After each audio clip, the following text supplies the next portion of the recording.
Halo kawan-kawan pengunjung setia Satu Tenda, baik YouTube, website, maupun para followers di media sosial. Kita berjumpa lagi ya. Di video kali ini, saya ingin membahas satu pertanyaan dari teman-teman yang sering muncul di akun Satu Tenda, maupun yang saya temukan di komentar-komentar teman-teman peturing yang lain. Rata-rata orang bertanya, touring ke Sumatera itu aman gak sih? Sumatera memang membawa daya tarik sendiri untuk para penyuka motor. Teman-teman para penyuka adventure motor itu penasaran dengan Sumatera. Kenapa? Karena pertama di Sumatera itu ada titik paling barat Indonesia, yaitu titik KM0 Sabang. Meskipun ya KM0 Sabang itu pulaunya terpisah dari Sumatera. Pulaunya namanya Pulau Weh. Jadi teman-teman tuh jangan salah persepsi bilang pulau itu namanya Pulau Sabang. Bukan. Sabang itu nama kota, lalu ada satu ketinggian di mana ada tugu titik 0 km Sabangnya. Dia itu pulau keseluruhan, pulau di mana ada tugu KM 0 Sabang itu namanya Pulau Weh. Di sekitar Pulau Weh masih ada pulau-pulau kecil yang biasanya dijadikan tempat destinasi untuk snorkeling, untuk pergi rekreasi dan macam-macam. Selain titik KM0 Sabang, ada juga hal-hal menarik lain ya, tentang budaya, tentang cara hidup. Misalkan kayak ada Danau Toba, kalau teman-teman penasaran dengan itu. Ada Gunung Kerinci, kalau sekalian mau main ke gunung, macam-macam lah. Jadi Sumatera itu menjadi daya tarik sendiri untuk teman-teman penyuka touring motor. Nah, ada 3 jalur. Jalur pertama itu jalur barat. Jadi kalau kita nyebrang ke Lampung, itu kita ngambil sisi paling barat, nanti keluarnya lewat Krui, Bengkulu, Padang, Padang Panjang, baru naik Sibolga, baru terus sampai nanti mulai dari Melabo, tuh terus itu. Nanti masuk Banda Aceh dari tepi barat. Lalu ada jalur tengah. Itu jalur tengah itu nanti lewatnya Muara Enim, naik terus sampai ke Lok 9, Bukit Tinggi, itu jalur tengah semua tuh. Sampai semua nanti juga kalau tengah terus, konsisten di jalur tengah, nanti tembusnya kayak Sepirok, naik ke Baligia, itu tinggal milih mau ke kiri yang mau nanti dekat ke barat, atau mau ke timur nanti yang dekat ke Simarja, Runjung, segala macam, itu naik terus sampai ke Aceh. Lalu yang jalur yang ketiga adalah jalur timur.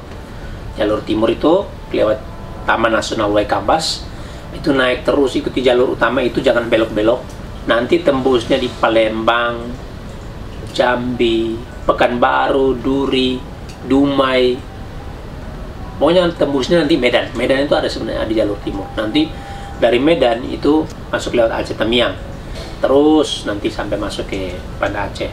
Nah, itu tiga jalur yang teman-teman bisa pilih. Pertanyaannya adalah, dari 3 jalur ini mana yang paling aman? Dari pengalaman saya touring ke Sumatera, praktis jalur barat itu jalur paling aman. Itu rekomendasi dari teman-teman waktu saya jumpa mereka di Bengkulu juga, mereka bilang memilih jalur barat itu jalur paling aman. Lalu jalur tengah itu tidak direkomendasikan, apalagi untuk solo. Waktu saya bilang di grup Facebook untuk berangkat, juga banyak yang mengingatkan supaya jangan mengambil jalur tengah, karena menurut cerita ya jalur tengah itu paling berbahaya. Lalu jalur timur. Jalur timur antara jalur barat itu paling aman lah ya menurut saya. Lalu jalur tengah tidak aman. Nah, jalur timur itu berada di tengah-tengah. Dan siang sangat aman. Orang yang saya ketemu ramah. Pom bensin juga menyediakan tempat rest area yang aman untuk semua orang yang sedang di perjalanan butuh tempat istirahat. Lalu di Pekanbaru saya bertemu dengan teman saya Halim, anak Batu Sangkar, yang pengen ikut ke Jakarta. Lalu kami berdua berangkat lewat jalur timur, dan ya kalau siang hari aman, praktis kami sepanjang jalan tuh aman. Hanya memang ada 2 tempat ya di jalur timur itu yang selalu diwanti-wanti. Kalau teman-teman peturing itu selalu mengingatkan jangan sampai melewati jalur atau daerah itu saat malam hari. Pertama itu sebelum masuk Palembang, itu namanya Musi Banyu Asin. Musi Banyu Asin itu kalau nggak salah itu 1 kabupaten. Jadi kalau untuk melewati daerah itu butuh sekitar 2-3 jam. Dan Ya jujur saya sendiri nggak tahu itu di daerah persisnya itu di kampung apa, desanya namanya apa gitu teman-teman, yang biasa kena pengalaman yang tidak enak itu. Tetapi orang selalu menjudge ke daerahnya Musi Banyu Asin itu. Tentu saya minta maaf juga nih untuk teman-teman atau orang-orang Musi Banyu Asin ya. Saya nggak menjudge semua orang di situ jelek atau semua orang di situ begal, tidak. Tetapi bahwa informasi yang beredar di kalangan anak motor daerah Musi Banyu Asin dihindari kalau kita melintasi sana malam hari. Tentu teman-teman yang punya satu hobi di dunia motor yang berada di sekitar daerah Musi Banyu Asin bisa membantu mengondisikan. Saya yakinlah teman-teman pemotor juga merasa bahwa mereka harus bisa mengamankan teman-teman touring, karena ketika mereka pergi ke tempat lain pun mereka dibantu. Lalu daerah yang kedua, daerah Mesuji, terutama di daerah setelah jembatan Pematang Panggang. Nah, kemarin kami sampai di situ, memang polisi lagi berjaga. Polisi memeriksa semua perlengkapan berkendara, misalkan kayak SIM, STNK, segala macam. Nah, kalau kalian mau lihat detailnya tuh, saya bilang di video yang ini. Saat itu mungkin memang kondisinya lagi COVID, polisi juga akhirnya periksa surat kesehatan COVID. Dan kebetulan saya punya, teman saya itu nggak punya, dan ya saya sih agak jujur waktu itu agak kesal nih, kenapa surat kesehatan seperti itu lalu dalam tanda kutip ya kayak dibisniskan gitu. Jadi teman saya ini dipisahkan dengan saya ketika dia bilang dia nggak punya, lalu saya itu dipisahkan, saya itu disuruh tinggal di motor, teman saya itu dibawa ke pos. Saya itu sempat mengaktifkan kamera action cam saya untuk merekam, lalu ya sempat terjadi salah paham dan adu argumen lah dengan polisi yang tahu bahwa saya merekam aktivitas mereka memeriksa itu. Ya, saya sih berpikirnya kalau memang nggak masalah atau tilangan itu resmi atau pemeriksaan itu bertujuan baik, ya kenapa saya merekam lalu saya dipermasalahkan gitu.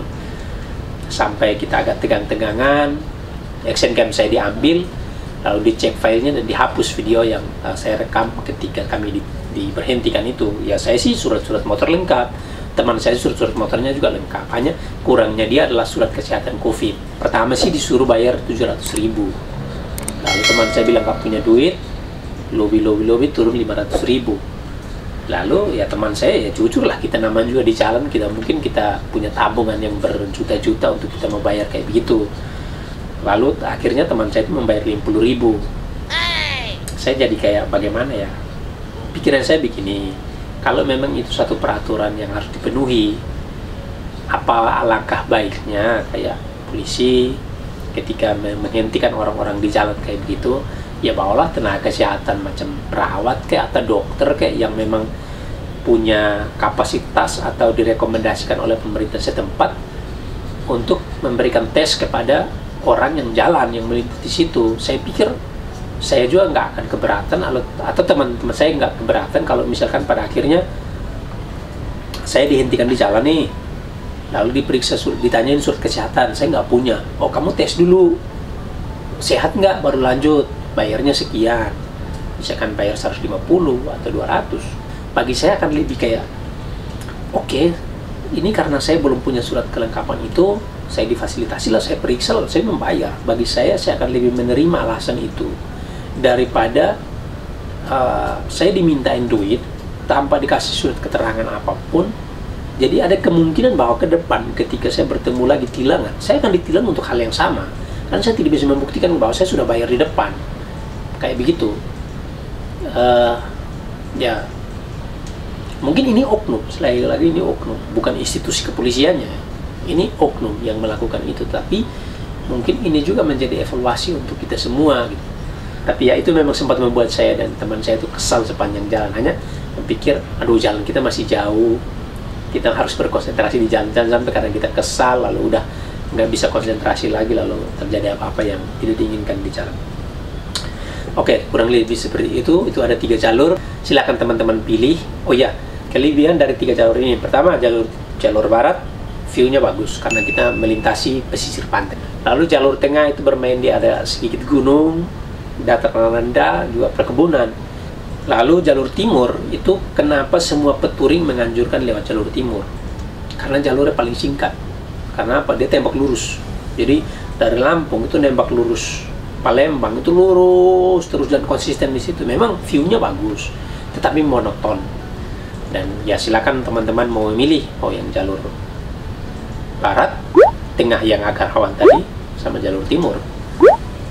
Nah, tinggal sesuaikan dengan waktu kalian, budget kalian, dan juga tipe berkendara kalian. Kalau yang santai menikmati alam ya ke barat, yang suka bermain di tanjakan atau sedikit bisa bermain dengan tikungan-tikungan yang lebih ajib ya mungkin jalur tengah. Saya juga belum coba ya. Kalau teman-teman yang sudah coba jalur tengah bisa bantu saya komentar di kolom komentar. Dan jalur timur jalur paling cepat. Teman yang punya cuti tidak panjang, liburan hanya singkat, pilih jalur timur. Jalur timur paling aman. Kurang lebih seperti itu, tentukan pilihanmu dan mulailah menjelajah. Salam Meliuk, salam satu tenda.